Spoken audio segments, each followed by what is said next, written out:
There's a revolution going on all around you, and it is likely to usher in one of the most exciting chapters for wireless yet.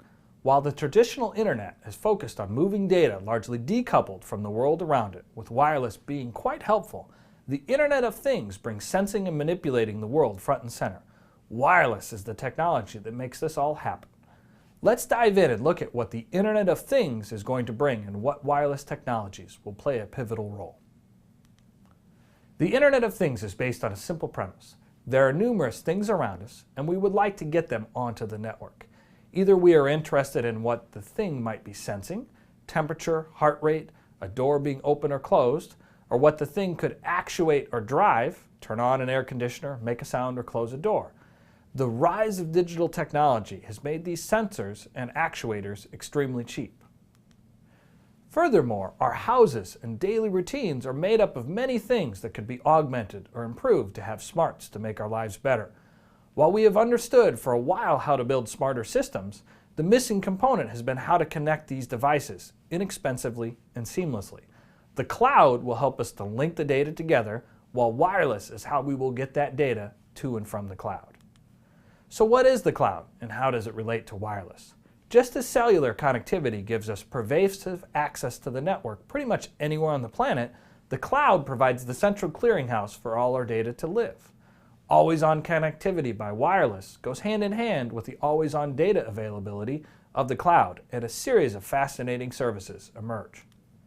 Think back to, say, technology predictions for the future, maybe back from the 50s or 60s, and think about the spectacular things that are going on today. Broadly speaking, we would call these new systems enabled by the Internet of Things to be cyber-physical systems.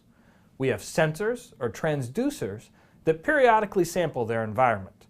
That data is then sent wirelessly, most likely to the cloud, but perhaps not.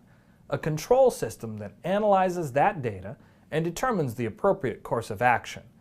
The control system might then drive an actuator to take an appropriate physical action. That action then changes the physical world, leading the value of our sensor then to change. That cycle then continues and then leads to our overall cyber-physical system. Let's take a look at a hypothetical example. You get home after a long day at work and walk up to your front door. As you approach the front door, your smartphone communicates with your door lock and unlocks it as your hand makes contact. Your house or your apartment is now at the exact right temperature, having known that you were just a few minutes out by geolocation data from your cell phone. Sensing you're a bit stressed, soft music plays as you take a seat.